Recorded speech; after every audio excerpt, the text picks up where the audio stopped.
Eu sou Juliana. Deixa eu só. Meu nome é Juliana, eu sou oncopediatra do Hospital de Amor de Barretos e coordenadora do Grupo Cooperativo de Efeitos Tardios da SOBOP. E hoje estamos aqui para mais um encontro do G7 para falar de efeitos tardios do tratamento, efeitos tardios do tratamento, mas focado na qualidade de vida dos pacientes após o término do tratamento. E peço desculpas mais uma vez pelo atraso, tivemos um pequeno problema com o Zoom que a SOBOP nos fornece para esse encontro. E hoje a intenção desculpa, gente, vocês estão me ouvindo direitinho? Estamos. Acho que tem Sim, alguém com o microfone ouvindo, aberto. sim, acho que tem alguém com o microfone aberto. Isso, por favor, se puderem fechar os microfones. Então,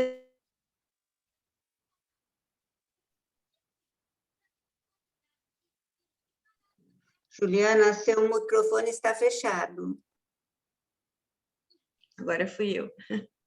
Então, teremos hoje como palestrantes Dr. Carlos Martínez Osório, neuropediatra lá do AC Camargo Cancer Center, e a Amália Neidkovic, doutora em educação da Unifesp. Então, é com grande prazer que nós recebemos vocês. Os dois são membros do G7 e nós teríamos uns 20 minutinhos no final dessa apresentação deles para uma discussão, mas por conta do atraso, a gente vai enxutar um pouquinho esse tempo. Então, se vocês puderem colocar suas dúvidas, seus comentários, suas perguntas no chat para a gente comentar depois, acho que fica mais fácil, tá bom?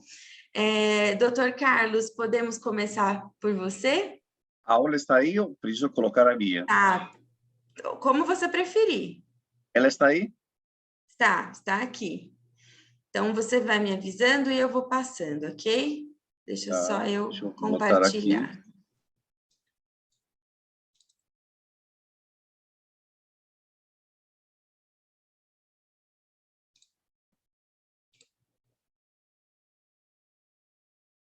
Só um minutinho.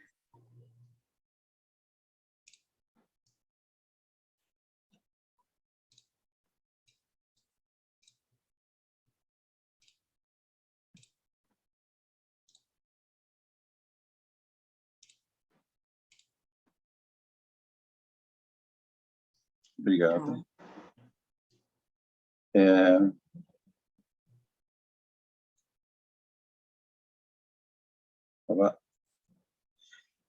Bom, obrigado, Juliana, pelo convite. Eu preparei o tema e coloquei como título Impacto nos tumores do sistema nervoso central em crianças e adolescentes. Mas está focado também para o efeito tardio em adultos jovens. A ideia foi selecionar, em vez de dar uma aula de números, né, selecionar selecionar 3 artigos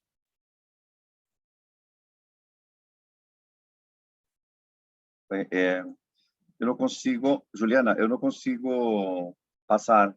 Próximo. Acho que está travado, né? Vai me dizendo e eu passo, doutor. Próximo. Não está passando, doutor. Não está? Não. Eu tentei passar aqui também, não consegui. Só vou sair e entrar de novo.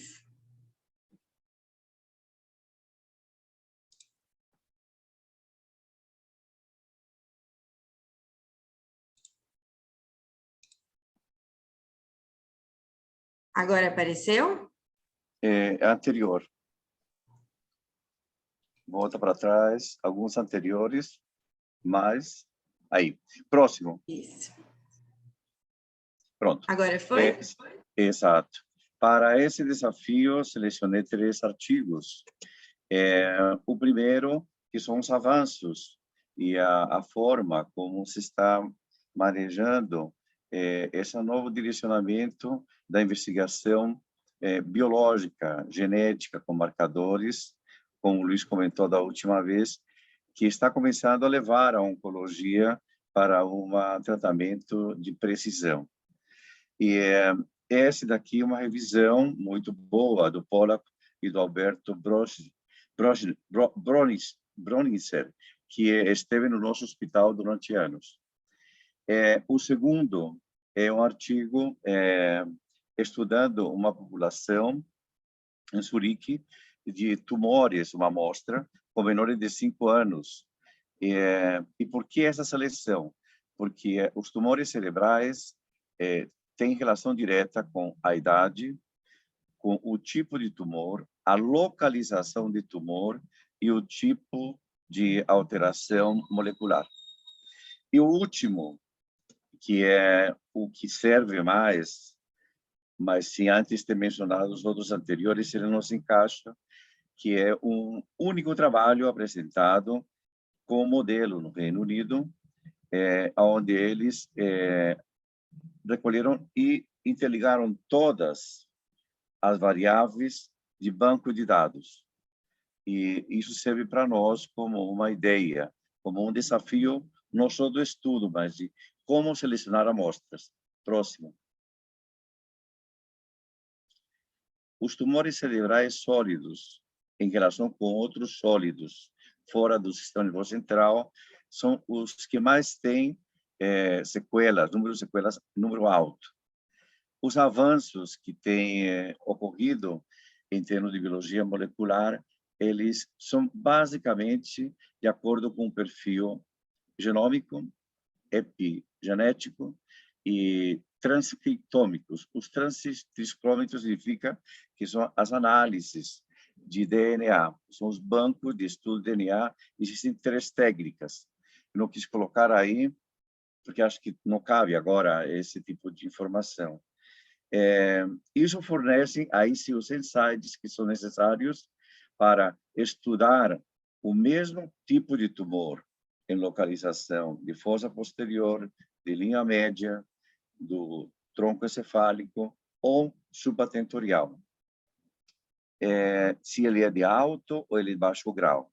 O meduloblastoma já é reconhecido 4 subconjuntos moleculares são 4, e isso está avançando. Já vamos em 4, agora se descreve um número maior de 6, 8 descritos de subtipos. Os gliomas de alto grau compreendem também um subtipo de tumores que diferem em termos de idade, a localização, e isso dá relação ao tumor um diferente prognóstico.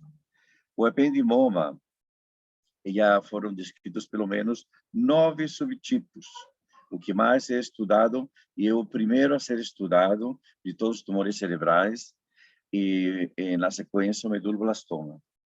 Os astrocitomas pilocíticos, eles são muito curiosos. Eles têm uma alteração única molecular e terapeuticamente eles estão mais bem direcionados. Portanto, ele vai ser um dos primeiros de baixo grau que vão ter uma sobrevivência muito maior.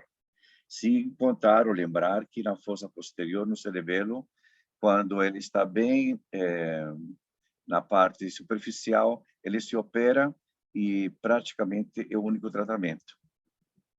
Portanto, esse estudo molecular, esses avanços moleculares estão já desenhando trabalhos que estão estudando moléculas e já existem alguns braços de tratamento direcionados para algumas mutações, e vamos falar sobre elas. Próximo. Então, olha, essa aqui é a supratentorial, os tumores estão localizados no tronco encefálico e ao longo da medula espinhal. E, por exemplo, ver aqui o ependimoma. O ependimoma supratentorial, em localização diferente, com graus iguais, localização diferente, e grau também do RU, grau 1, aqui temos grau 2 e grau 3. E olha, o tipo de alteração genética do ependimoma anaplásico, desse aqui, em localização diferente, ela tem uma alteração genética ou molecular distinta. O mesmo ependimoma anaplásico, ou em termos de nome, de estrutura, em lâmina, ele tem grau 2, o grau 3, tem alteração genômica ou uma estabilidade cromossômica como diferenciais em relação ao achado molecular. O ependimoma mixopapilar na medula espinhal, ele tem uma estabilidade cromossômica, mas é de grau 1. Ele tem um prognóstico maior. São fáceis, melhores de serem ressecados. A recepção desses tumores, aliado com a localização e o tipo de marcação na curva de Kaplan-Meier, isso faz uma diferença. Sendo que aqui os maiores, que são esses laranjinhas, estão relacionados com os mais anaplásicos. Próximo.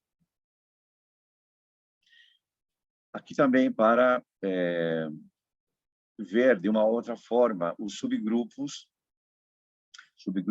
que são 3 subgrupos, a incidência que é diferente nos 3 subgrupos, a histologia, a clássica, a desmoplásica nodular, a clássica com vários nódulos e aqui pequenas células gigantes. Aqui os subtipos em relação ao subtipo encontrado ou a quantidade desses subtipos, na idade, eles oferecem uma sobrevida melhor. Mesmo aqueles em fossa posterior, que são mais anaplásicos e que têm número de metástases menores, mas comparados com de baixo grau maior, eles têm uma sobrevida maior. Esse conjunto dessa sobrevida aqui, desses tumores bem estudados molecularmente, e tem alterações, olha, distintas. Alguns com mutações no P53 ou alterações mutantes promotoras, ou nesse GF1B, que é altamente alterado. Isso vai se reverter no prognóstico. A sobrevida em anos, né, esses tumores, eles vão dar maior número de sequelas, que vai ser uma das conclusões desse trabalho. Próximo. Aqui, de novo, a questão da localização, no caso, a alteração desse gene BRAF. São alterações localizadas e comparadas histologicamente com o subtipo de tumor. O pilocítico, o astrocitoma pilocítico, desculpa, o xantoastrocitoma pleomórfico, o pilocítico astrocitoma. E o interessante aqui é ver se ele está expressando o BRAF V600E. Quando ele expressa, e aqui não está, mas temos o DINET, que é um tumor novo também, de baixo grau, que quando expressa o BRAF V600E, já se tem quimioterapia-alvo para esse grupo de tumores. Então, vejamos aqui, olha, na localização dos astrocitomas em cerebelo, linha média, tronco encefálico, aqui áreas posteriores e regiões anteriores, o comportamento dele é distinto. Esse daqui medial, porque é difícil operá-lo. Então, depende de uma quimioterapia-alvo para isso. Eu uso do cerebelo, eu faço retirar e fica como tratamento, basicamente a retirada uma ixeris total com uma margem de 2 centímetros. E esses superiores, tendo terapia-alvo e uma boa ressecção, a sobrevida é maior. Próximo.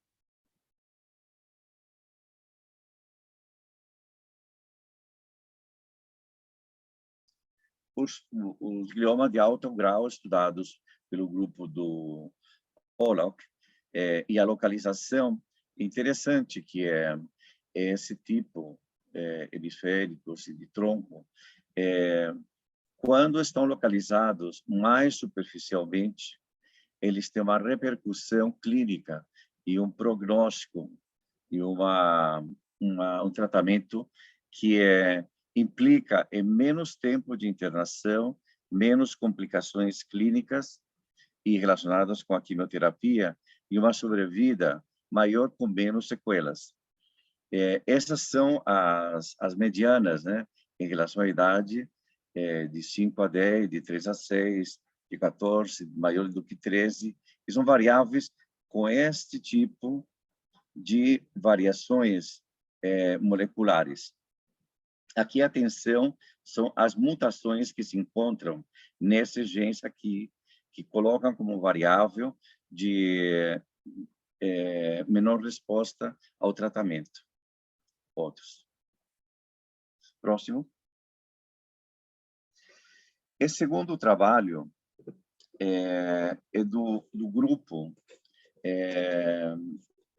revisado com crianças de 5 anos.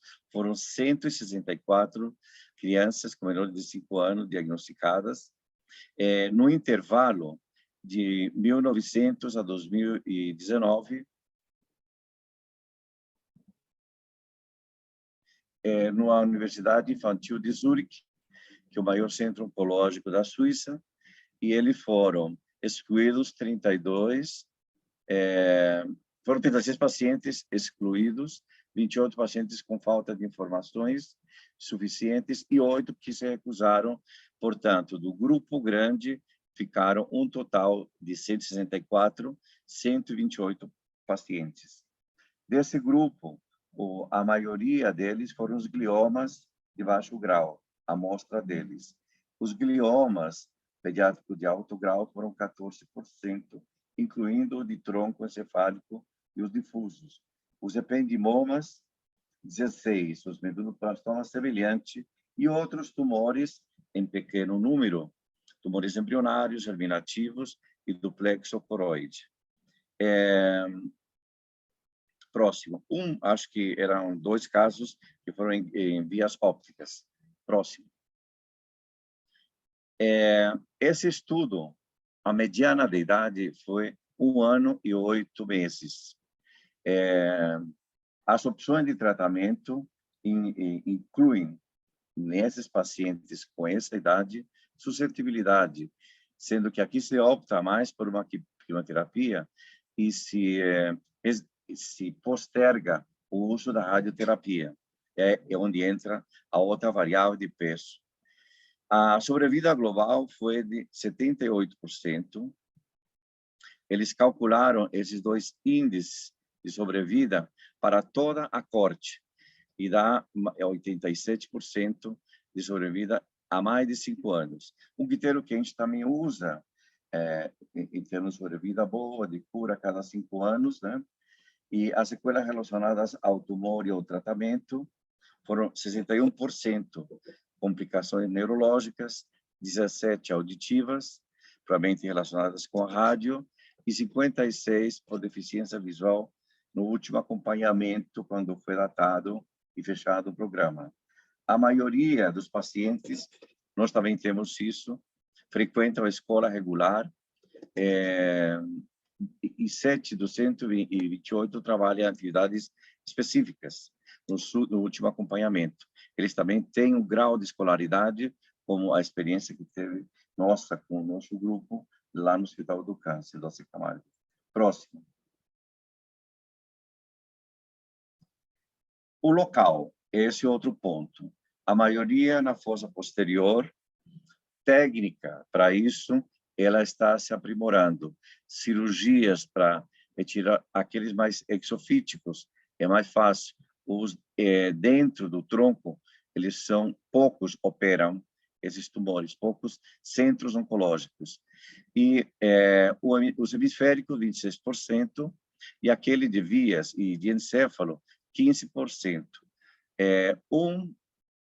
Uma criança com neurofibromatose, que tinha um glioma de baixo grau, e o baixo grau, e tinha outro que era de alto grau.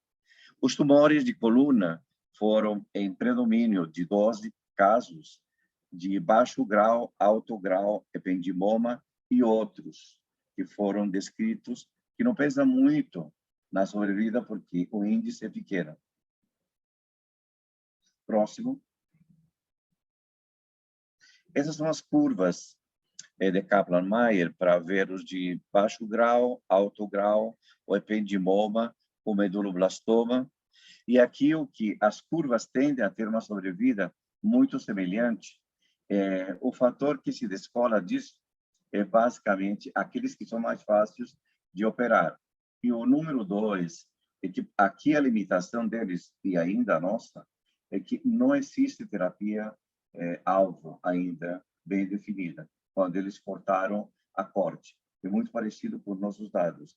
E nesse caso, os tumores sólidos do sistema nervoso central, que são mais radicalmente retirados, o prognóstico é melhor porque sobra menos massa para o tratamento químico ou radiológico combinado. Próximo. Aqui uma amostra semelhante, mas enquadrada de uma outra forma. Aqui onde se vê, olha, o grande número, o azulzinho, foram os tumores benignos. Numa localização, olha, que varia de fossa posterior, hemisfério cerebral, vias ópticas, tálamo, e aqui tronco cefálico, na parte espinhal. E aqui se vê mais ou menos o mesmo comportamento em relação aos subtipos. Há uma sobrevida que se mantém no corte, né, no término da corte, foi vista entre 15 e 20 anos. E acho que por conta que a maior parte da amostra deles é de baixo grau. Próximo.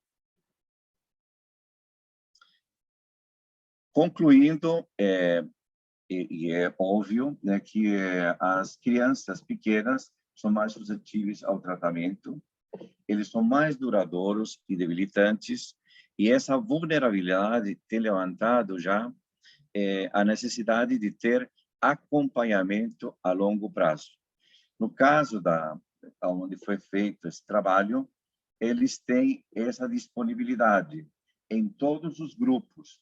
Primeiro porque eles têm o particular SUS, mesmo que separado, eles têm facilidade de compartilhar dados e fazer cruzamento de dados estatísticos com entidades particulares, públicas e registro de óbitos.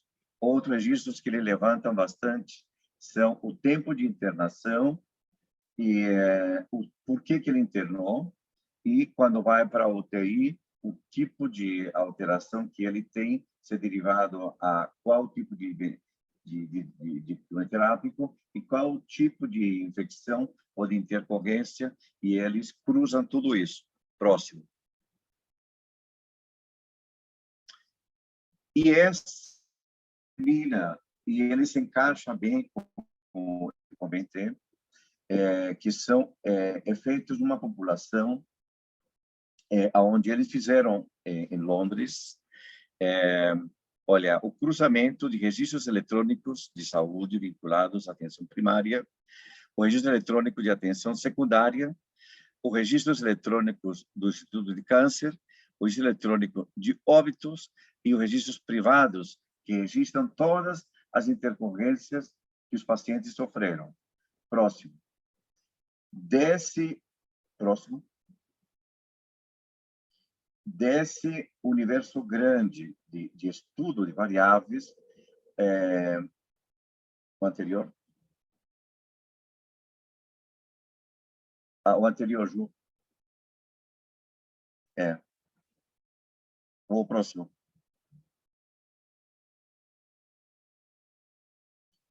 Eles utilizaram, eles diferenciaram crianças, adolescentes e adulto jovem fora de tratamento, com mais ou menos 5 anos após o diagnóstico oncológico, e quais eram os riscos de desenvolver efeitos tardios. Eles utilizaram aqui uma variável muito interessante, estatística, que é chamada regressão de logística multivariável. Eles utilizam duas variáveis com dois intervalos calculados por duas medianas. E disso sai o número, que é esse aqui. Entre 2,22 e 6,34, a variável regressiva real é de 3,77.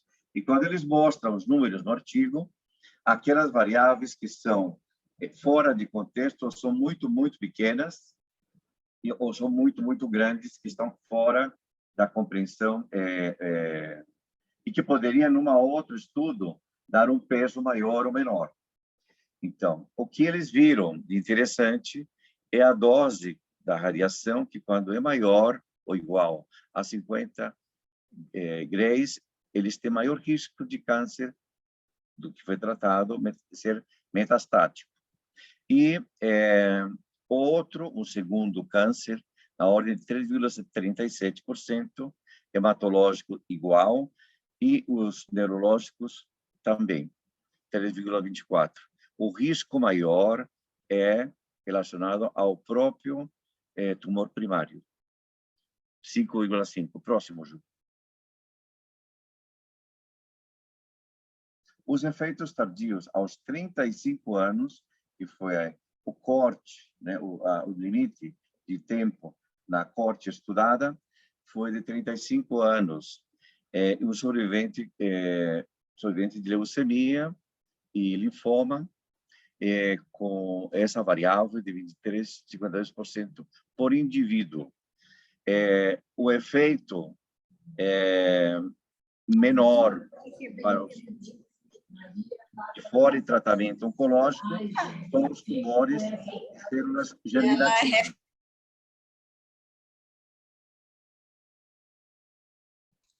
Pode continuar, doutor. E a maior morbidade, a menor, está relacionada com os tumores de origem germinativa. E a maior, fora de tratamento, aí, independente do tumor, está relacionada com os antracíclicos, os antimetabólicos da vinca, que dão maior morbidade cardiovascular. Intuitivo é o que, mais ou menos, em todos os grupos que a gente conhece aqui no Brasil, tem mais ou menos esse número na cabeça. Os fora de tratamento oncológico receberam quimioterapia e rádio, a combinação tem uma morbidade, uma carga de doença em comparação maior com os que apenas receberam cirurgia. Por exemplo, os pilocíticos, astrocitomas e o de baixo grau supratentorial bem periféricos. E a maior carga de hospitalização aos 45 anos. Quem recebeu maior número de hospitalizações maiores, tempo, maior gravidade em UTI, aos 45 anos, quando comparados com os outros, eles têm maior morbidade, por exemplo, cardiológica, do que os que não receberam tanta hospitalização por intercorrências do tratamento. Os de fora de tratamento que receberam quimioterapia antimetabólica tiveram a maior carga de doença hospitalar. Está ligado esse quimioterápico a maior morbidade cardiológica e a maior incidência de internações relacionadas com descompensações, choques, infecções, e que, portanto, receberam mais antibióticos e combinados com antitumorais. Aqueles fora de tratamento, só cirurgia, tem menor chance de desenvolver tanto infecção, doenças hematológicas, problemas renais. Olha, as variáveis caem para menos de 1, ou efeitos tardios. Então, aqueles que são de baixo grau, são astrocitomas pilocíticos e bem mais periféricos, que são fáceis de retirar, esses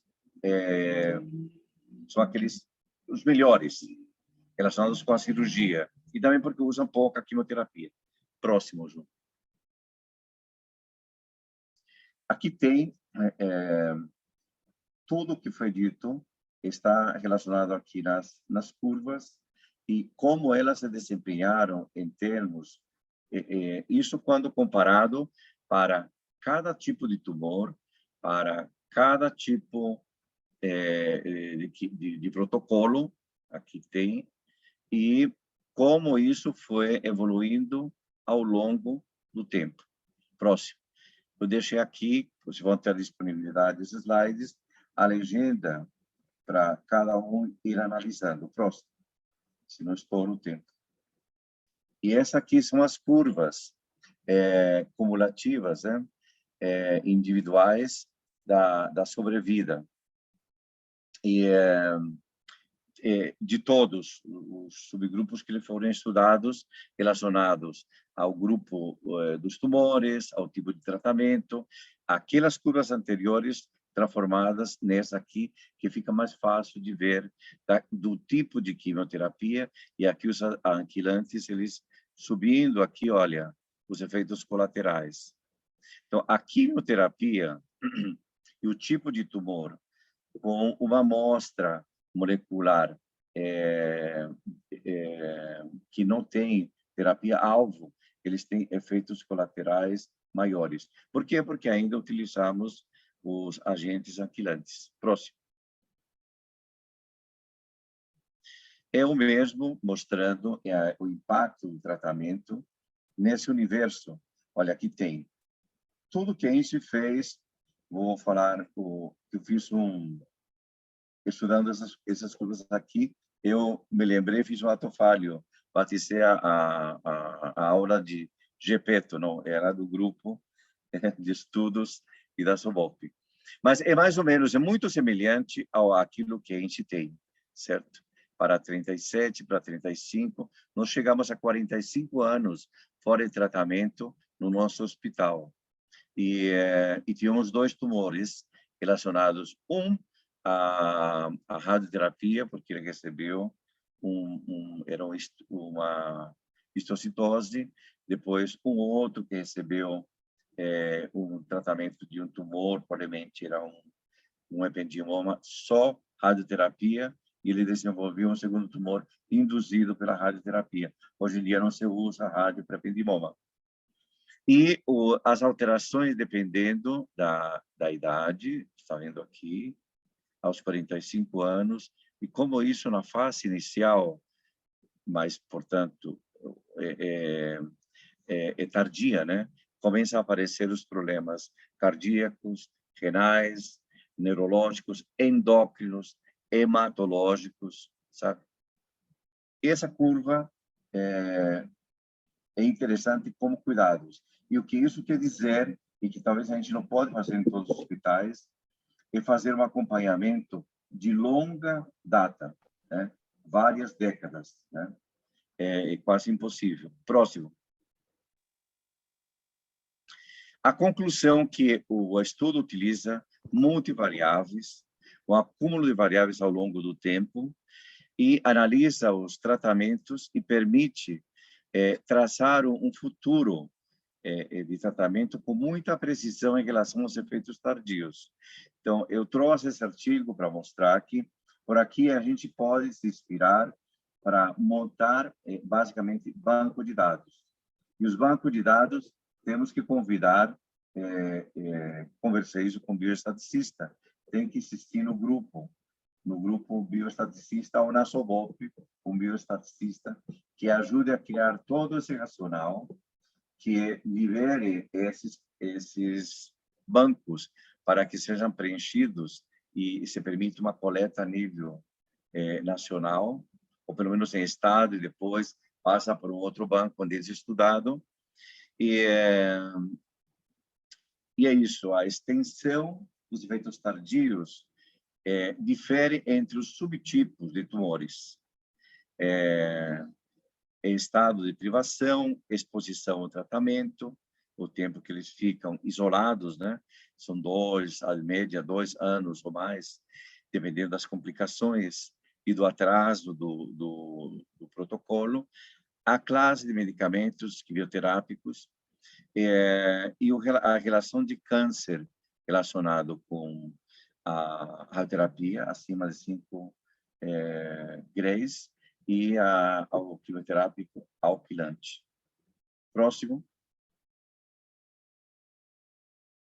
Essas conclusões se estendem um pouquinho falando dos sobreviventes de leucemia e linfomas que têm maior morbidade cardiovascular ao longo do tempo, uma carga acumulativa de problemas neurológicos, gastroenterológicos, relacionadas aos tumores malignos. Ela permaneceu no banco deles, isso mais ou menos semelhante ao nosso, estável, sugerindo que a morbidade de início precoce está diretamente relacionada com a toxicidade do tratamento. Então, a mudança, como o Dr. Luiz conversou nessa aula inicial, que trará novos protocolos, a chamada terapia, a terapia-alvo, a medicina de precisão, e isso vai mudar as nossas curvas. Aqueles que foram tratados com antimetabólicos têm maior alerta de aumento de morbidades, de efeitos tardios, particularmente cardiovasculares, renais, gastrointestinais, imunológicos e infecções futuras. Elas não só são agudas, e infecções futuras, principalmente pulmonares e urinárias. O Centro de Controle e Prevenção já lançaram uma campanha daquilo que o CDC encontrou relacionado ao câncer, que pode ser evitado. Se encontra entre 25 e 30, mais ou menos, por cento de problemas que podem ser evitados e que isso repercutiria. E obrigado pela ter me estendido aí além dos 20 minutos. Obrigado, Ju. Obrigado para todos. Obrigada, doutor Carlos. Eu vou parar de compartilhar. Então, vou pedir para a doutora Amália começar a apresentação dela e deixamos para o final os comentários, ok? Deixa eu tentar pôr a minha apresentação aqui. Só um minutinho.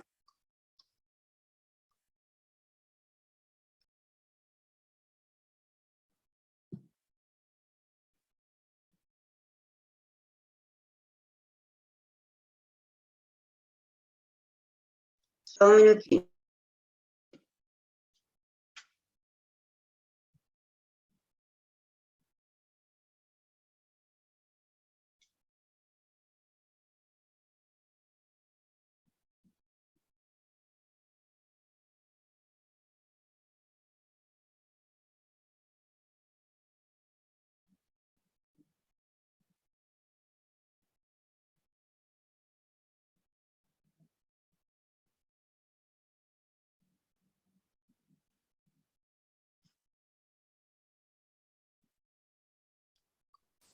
Vocês estão vendo?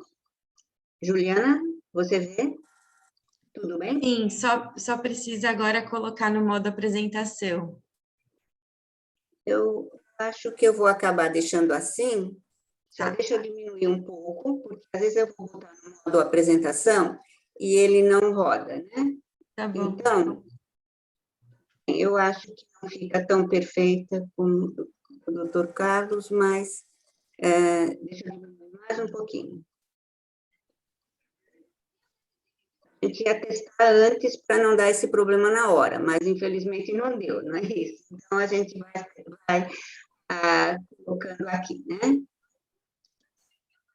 Acho que já deu. Vamos lá. Slide. Eu vou fechar a minha tela, porque assim você continua vendo? Continua, Juliana? Sim, estamos vendo. Pode continuar. Então, tá ok. Obrigada. Então, como estava dizendo, boa noite a todos e a todas. Muito obrigado pela oportunidade, né, de estar apresentando essa síntese que eu preparei. Então, o que solicitado, né, é que eu trabalhasse com o tema norteador, como você já falou, qualidade de vida após o tratamento do câncer infanto-juvenil, que serão todas as séries de apresentação desse ano, então a gente já convida as pessoas a todo mês procurar no site da SOBOP, não é isso? Para assistir às próximas, não é? Então, quando me foi solicitado, lógico, a gente fala em qualidade de vida, a gente vai direto para a Organização Mundial da Saúde para tentar reler e buscar a explicação do que vai estar colocando, né? E ainda a Juliana me falou, Amália, mas você tem certeza que você vai focar na qualidade de vida? Eu falei, pô.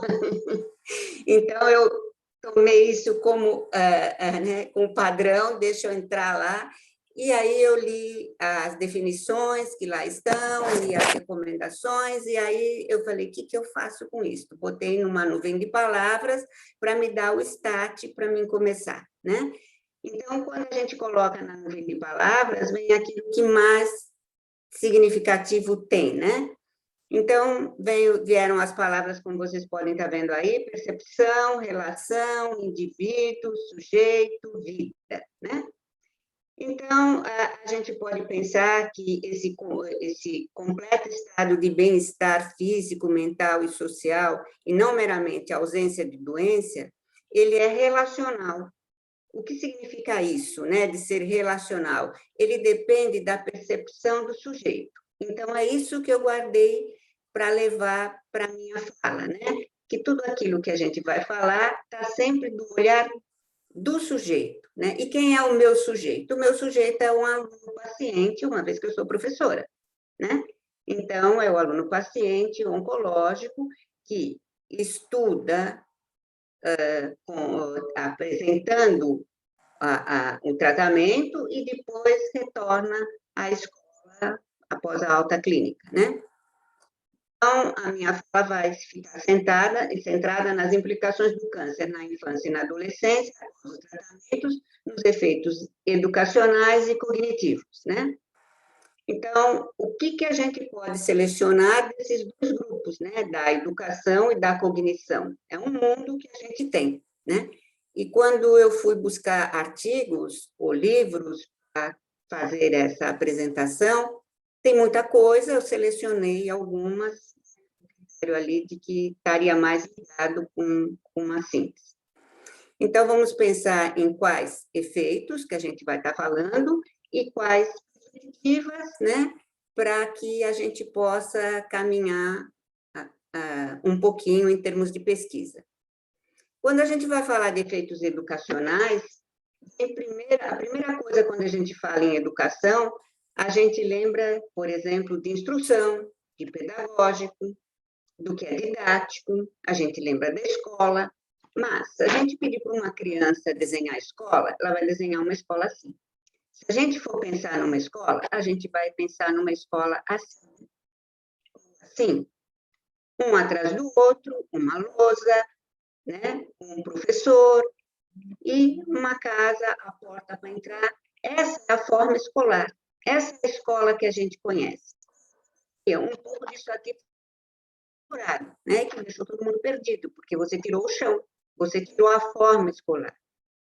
Então, a forma escolar, essa forma que a gente conhece, ela vem desde o final do século XIX.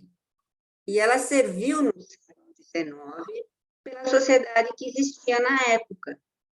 E ela serviu para quase todo mundo, até a década de 50 e 60, sem muitas questões. Essa escola, um atrás do outro, onde era um grupo homogêneo, uma carona, né, de escola, você entrava numa, você entrava em qualquer uma delas. Ela foi servindo. Mas, em determinado momento, a ciência evoluiu para um lado, a arquitetura das cidades, a população ganhou outra dinâmica, e começou-se a questionar essa forma escolar. Para quem quiser saber um pouco mais, depois os autores são franceses, eles estudam a história e a sociologia da... Amália, às vezes dá uma falhadinha no seu microfone, não sei se é... Deixa eu explicar um pouco que essa coisa de falar quietinha, eu não sou dessa forma escolar. Eu vou tentar não me mexer. Vamos lá. Eu tenho aparelho na boca, né? Também tem isso. Meu aparelho aqui, às vezes, não me ajuda. Vou falar mais devagar. Desculpa. Me chame a atenção, me puxe a orelha se eu estiver saindo da linha aqui. Então, sobre a forma escolar, se alguém quiser saber um pouco mais, tem esse artigo, né? Mas esses autores têm uma série de publicações, eles são sociólogos da educação, são um dos primeiros que começaram a questionar essa forma escolar. E essa forma escolar é um entrave para as questões das crianças e adolescentes que voltam à escola, porque ela é muito rígida, ela é igual para todo mundo. Ela atrapalha a todos, mas aqueles enfermos, ao retornarem à escola, para eles esse é um problema mais sério. Né? Nós assistimos, o doutor Carlos acabar de falar, do específico, né? Da terapia-alvo. Né? O paciente, né? O aluno paciente específico. Então,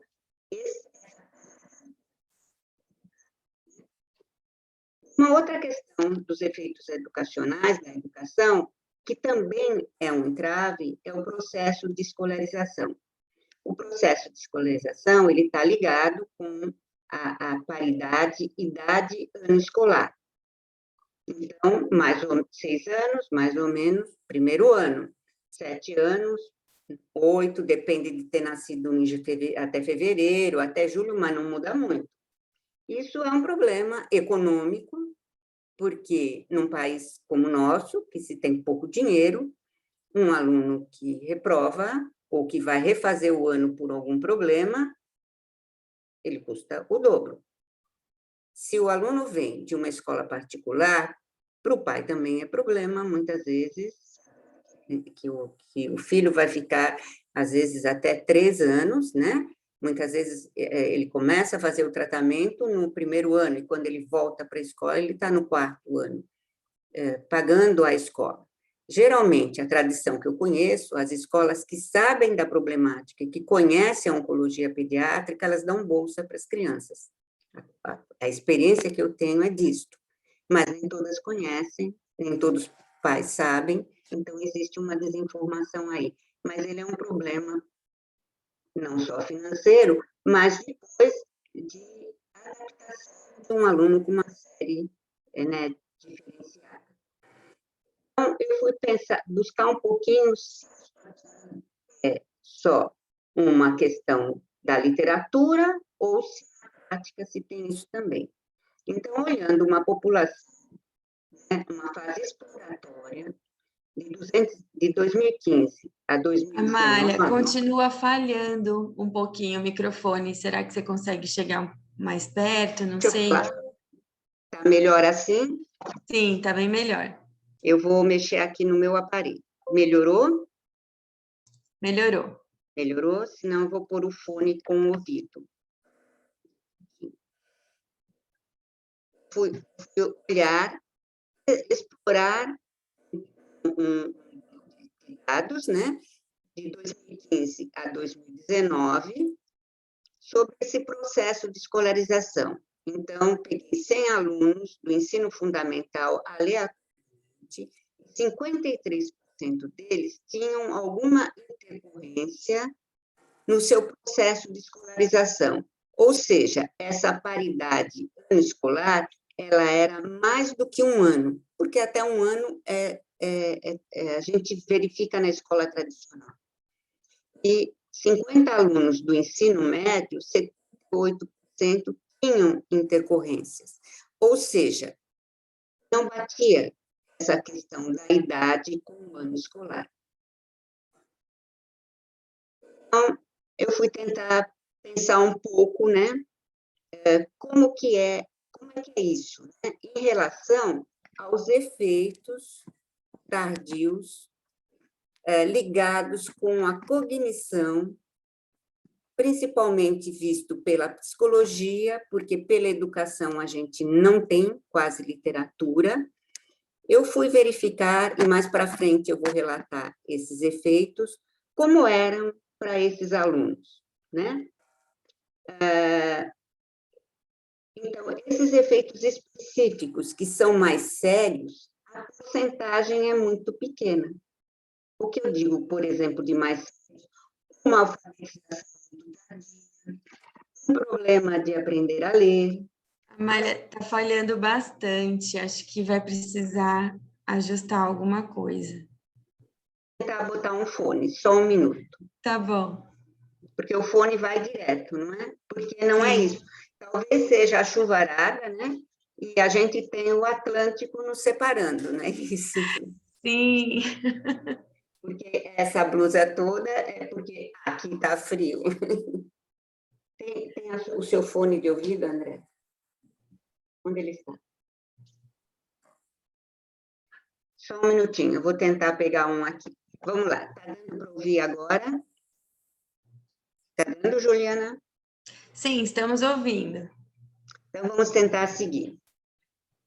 Então, quando eu peguei problemas mais específicos indicados pela literatura, a porcentagem é pequena. Então, essas intercorrências, elas são de alunos que desistem, que não continuam, que os pais optam por eles estudarem depois do tratamento, né? Mas isso varia muito do período de anos que a gente considera. Ok? Foi possível entender o que eu falei? Tá bom. Sim, sim. Agora, quanto a efeitos cognitivos, né? O que a gente pode entender por esses efeitos cognitivos? Se eu fosse buscar uma definição de cognição, alguns autores sugerem que a gente não o faça. Por quê? Essa definição, ela tem uma variável ao longo dos anos. Óbvio, né?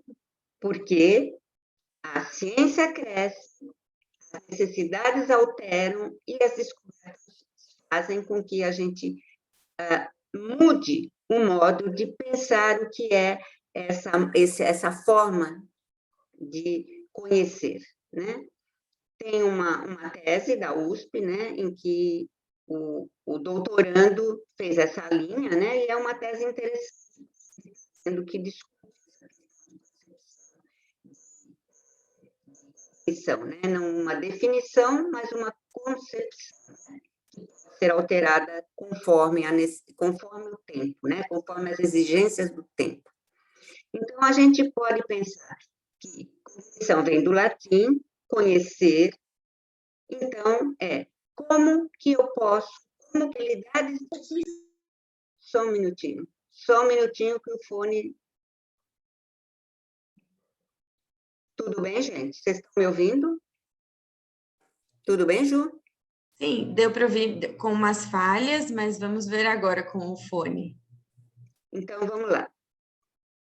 Então, a gente pode pensar que a gente está ligado com processos, esses processos e essas habilidades do conhecer, elas são ligadas com o mundo cotidiano, mas muito também com as questões escolares, né?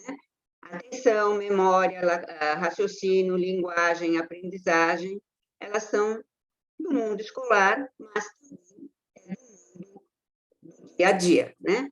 Então, eu deixo indicado aqui professor Muscar, né, que é da Unifesp, e Kolbe, que é um artigo que também faz determinadas considerações importantes, né? Mas, o que então eu vou pensar de cognição, que seria para a área das humanidades, né? Aonde está incluída a educação. Então, a gente pode pensar no Maturana e no Varela, que trabalha com o sentido de cognição situada, ou praticamente todos Piaget, né? Eu sou piagetiana antes de nascer, né? Então, não podia deixar de trazer aqui. Ele não fala de cognição, mas ele fala de consciência, né, pelo tempo histórico que ele viveu. Mas, no muito dos ensinamentos dele, estão relacionados com essa concepção de cognição ligada a como cada sujeito organiza o seu conhecimento. Então, como o sujeito organiza. Então, antes de eu tentar entender como ele aprende, eu preciso tentar entender como ele conhece, né? Como é que esse processo está ligado com aquele sujeito, principalmente um sujeito que não nasceu disléxico, por exemplo, né?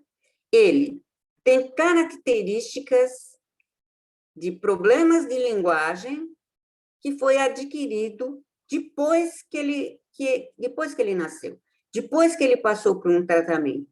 Então, como é o sentido que esse aluno dá às suas questões? Porque ele vinha à escola, ele tinha uma forma de se relacionar com o conhecimento escolar. De repente, quando ele volta, a escola segue o seu turno e ele adentra aquele espaço com uma outra forma, talvez, de entender aquele conhecimento. Então, é perguntar sempre ao sujeito, e não como eu conheço, e não como eu aprendi a somar, como eu aprendi a ler um texto, mas como esse aluno o faz, né? Um pouco aqui o Dr. Carlos já colocou, né? Fatores de riscos cognitivos tardios para a educação, a radioterapia, certos quimioterápicos, neurocirurgias, por exemplo, que ele citou do crâniofaringioma, mas ele deu um exemplo para a gente importante do crâniofaringioma. Quando ele coloca que com a terapia-alvo você consegue melhorar a questão cirúrgica, que é um problema seríssimo, né? Para os pacientes que têm crâniofaringioma. A mesma coisa se eu for querer pensar na radioterapia, né? Eu vou estudar uma população durante 10 anos, eu tenho que estudar paralelo com a evolução da radioterapia, porque eu estudo a oncologia desde o ano 2000, e eu vivenciei, eu sou física, né? Então, eu vivenciei a evolução da radioterapia e o que ela causa na cognição, né? Na forma de conhecer. Hoje, os equipamentos são melhores, os profissionais aprenderam a mapear a questão da radioterapia. A mesma coisa com o quimioterápico, né? Se aprendeu a dar quimioterapia diferente do começo. Então, se eu for querer estudar o efeito, por isso que eu estou chamando os dados que eu estou trazendo de uma coisa exploratória, eu tenho que trabalhar com pesquisas descritivas e caminhar junto com os processos evolutivos do tratamento da doença, né? Então, eu posso pensar na educação que uma concepção de cognitivo é que o sujeito constrói a realidade, né? Então, é como ele conhece essa realidade. E a gente tem muitas dessas informações nos guidelines, por exemplo, do St. Jude's, né? Ou de qualquer grupo de oncologia. Quais efeitos a literatura fala? Ação tardia, ansiedade aumentada, autonomia, né? Autonomia reduzida, uma série de questões que influenciam diretamente no processo de aprender. Mas, se nós, a educação, os profissionais, no geral, entendermos que essas questões elas podem ser resolvidas ao longo do tempo, porque você tem alteração na própria forma de tratar e entender a doença. Talvez os alunos e os seus familiares não precisem carregar a tradição do peso que é essa forma escolar. Então, quando o aluno volta para a escola, ele volta para uma escola que não conhece oncologia, nada, né, dos efeitos, e a sua família tem que dar conta de tudo isso, e ele tem que dar conta de tudo isso. Então, é muita coisa, né? Então, essas apresentações que vocês solicitam que a gente faça, é muito importante, né? Por quê?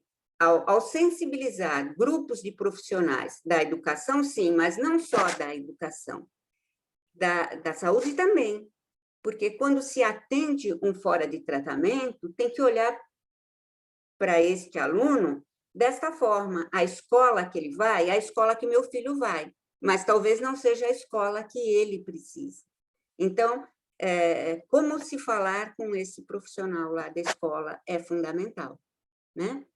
Então, já foi sugerido, né, que se fizesse um banco de dados, também sugiro que se faça, né, um indicador onde as escolas possam estar buscando informações, né, de grupos, né, de grupos que estudam essas questões, né? Eu acho que dá tempo de eu falar de um caso bastante emblemático aqui, né?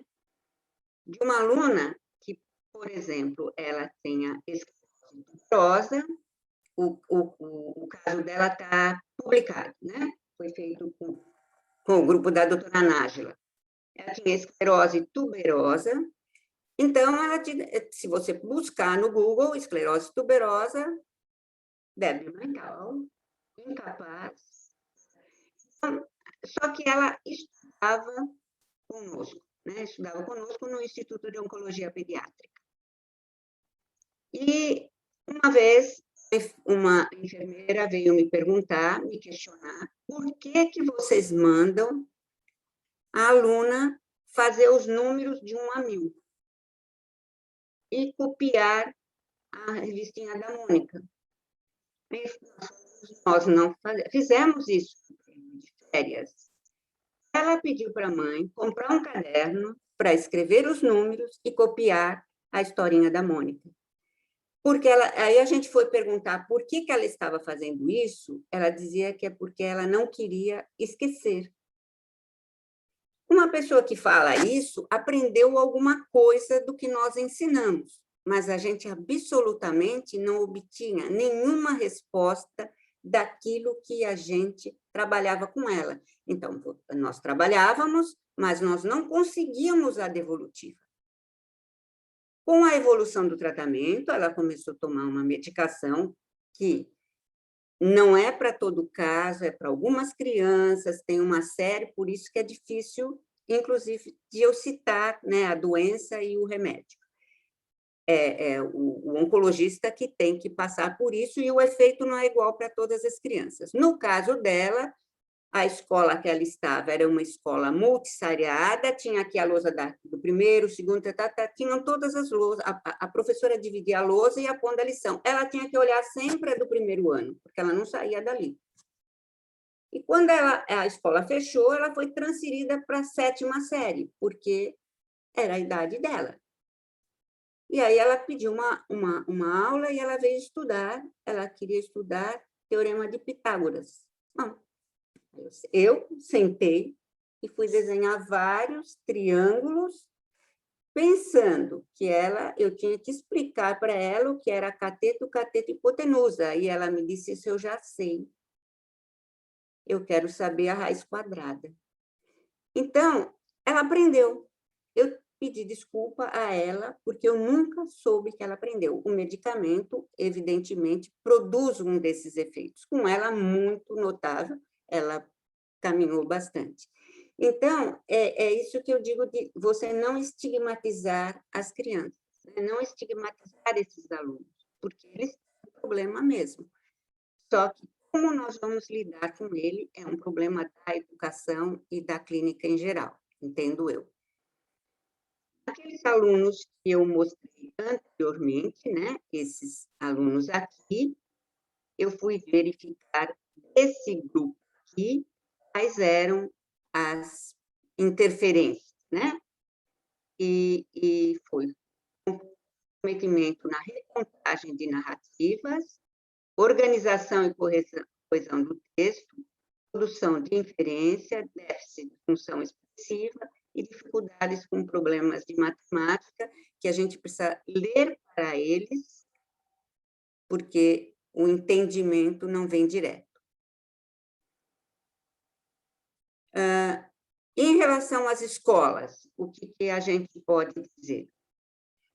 Então, esse artigo aqui, né, está na bibliografia também, e eles entrevistaram, são 2 professores franceses, e eles entrevistaram mãe e adolescente sobre problemas escolares.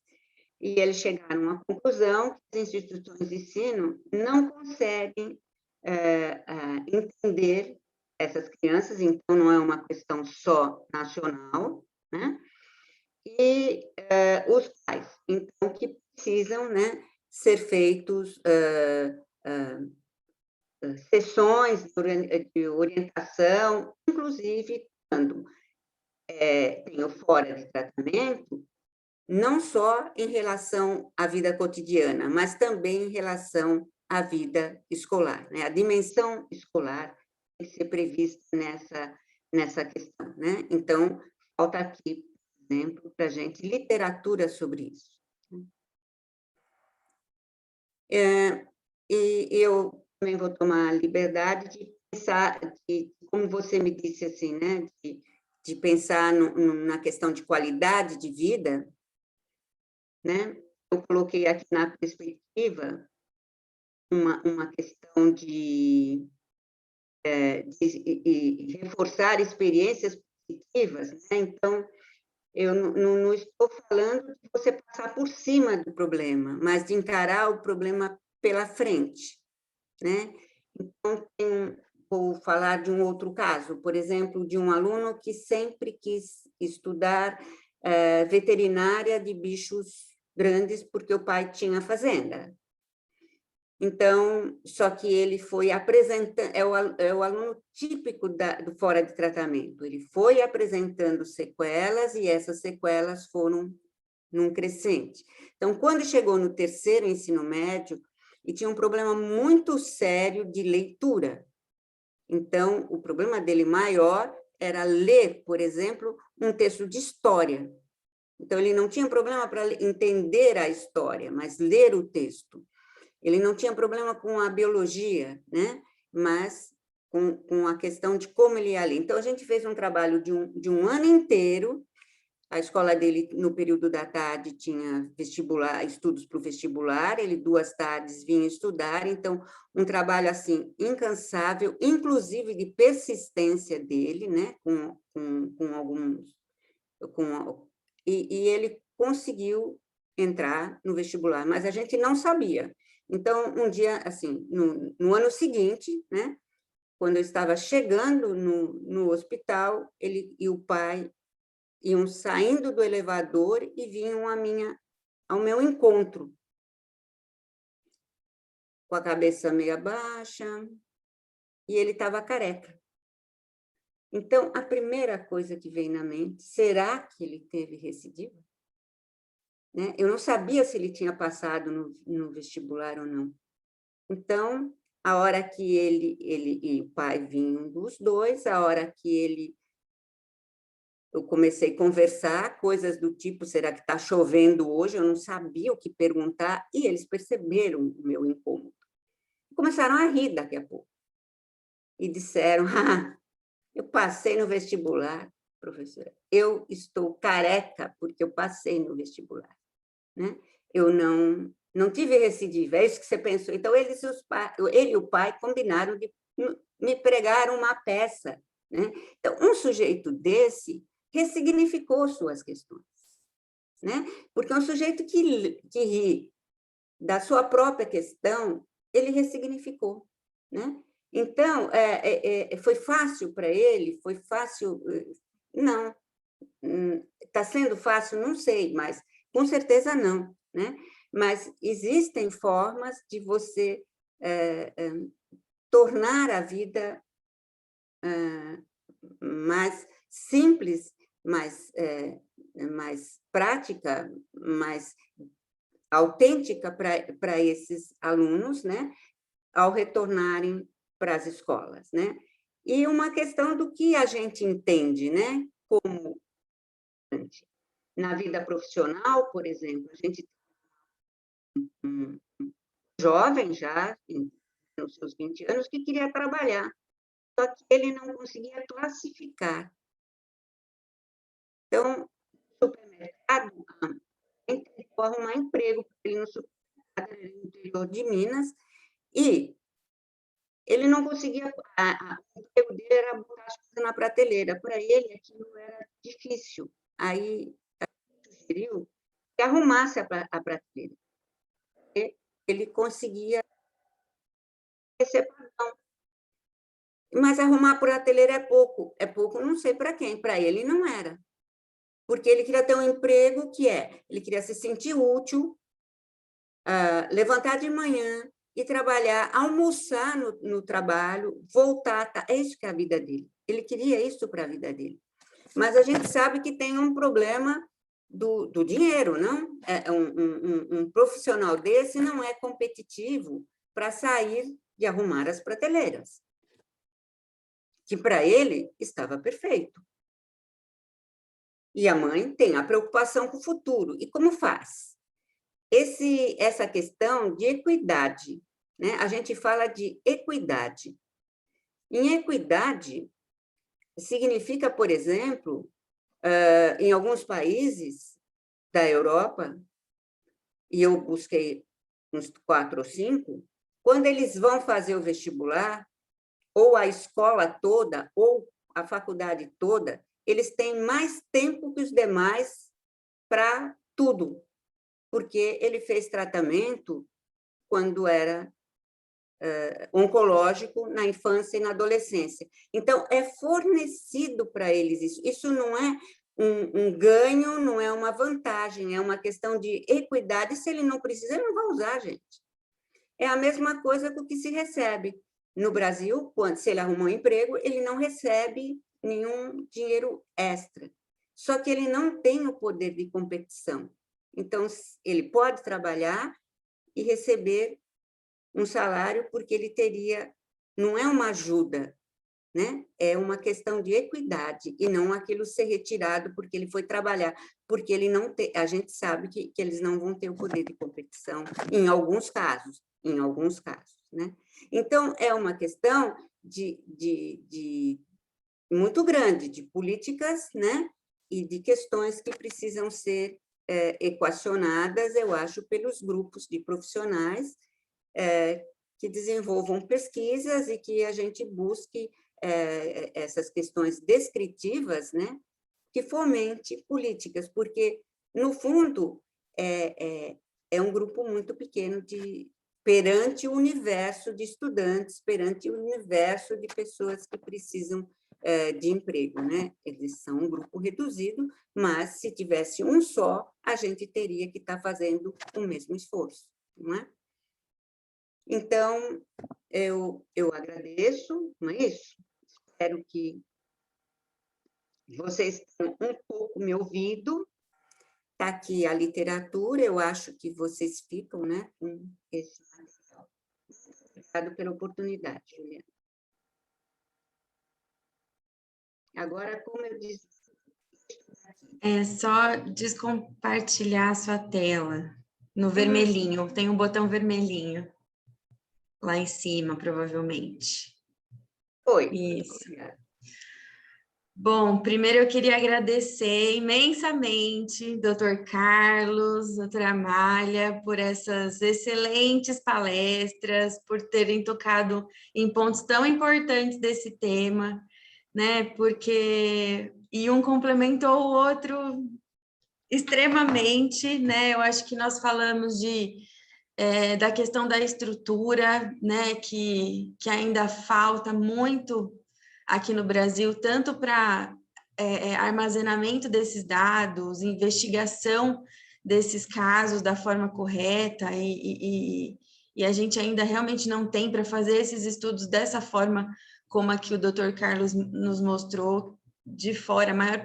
A grande parte do que a gente tem de informação é de fora, né? E quando a gente fala do que é a qualidade de vida desses pacientes, a gente está falando disso também, né?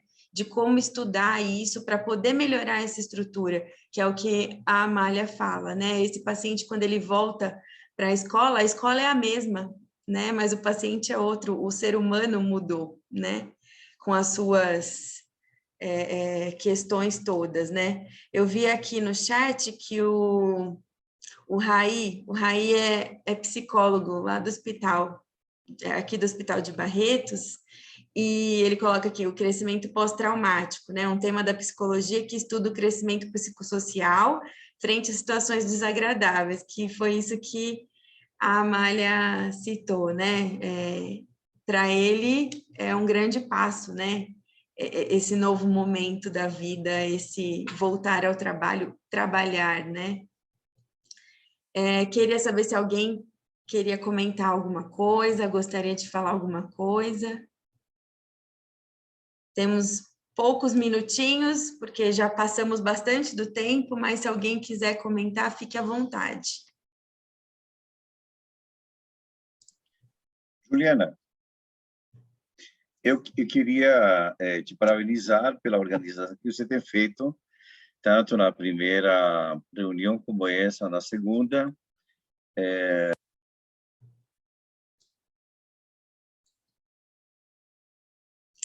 Tá, acho que fechou o microfone, doutor.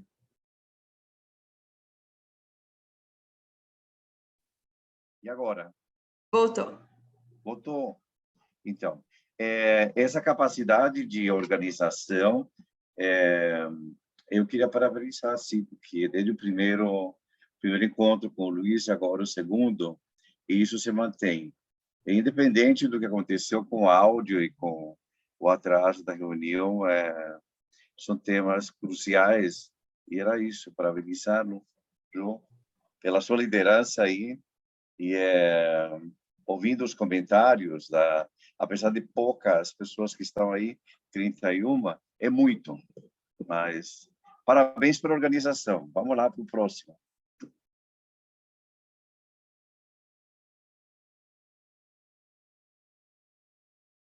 Alô? Acho que a internet não está ajudando. Não, não está mesmo, né? Não, Mas ela esteve... Congelou.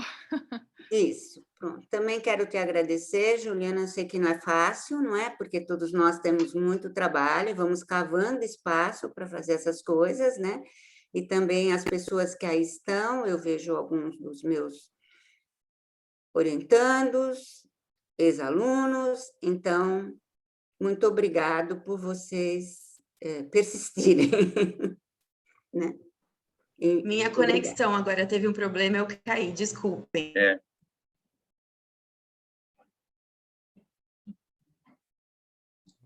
Pode continuar.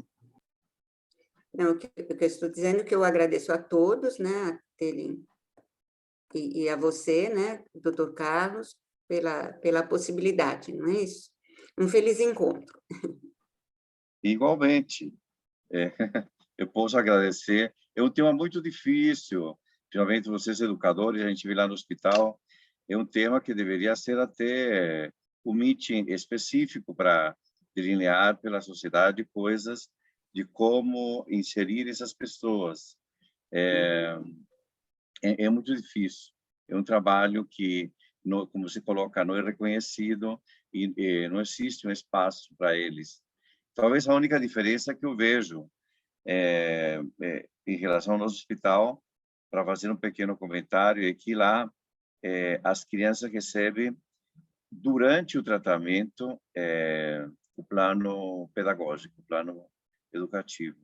Então, elas têm aulas internadas, têm aulas no ambulatório, têm aulas, mesmo quando vão e têm condições disso no ambiente de internação.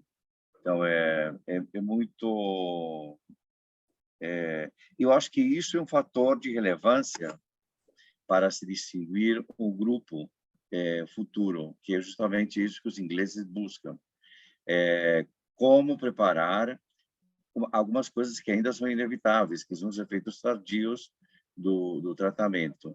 Como preparar essa questão educativa, que não se perca a cognição, que os dados deles chegam a mais de 80% de todos educáveis. Na época do Luiz, nós chegamos a 90 e tantos por cento de todos alfabetizados. Então, isso é um feito muito bom em termos de terceiro mundo. Mas parabéns, professora, parabéns, Amália, parabéns, Ju, novamente. E pronto, terminei. Muito obrigado a todos. Muito obrigada. E a Amália, um abraço especial também, porque ela fez um sacrifício enorme. Lá é muito tarde. A Amália está em Portugal. São muitas horas de diferença, né? Isso, Agora já é são que amanhã. horas? Já é Aqui outro já é dia. amanhã. Então, muito Mas tudo obrigada bem. mais uma vez, viu? São muitas parabenizações aqui no chat para vocês, de agradecimentos, e eu estou transmitindo isso. Obrigada mesmo. Ok. Até a próxima, até o mês que vem. O mês que vem. Tchauzinho. Tchau, boa noite a todos. Tchau, boa noite.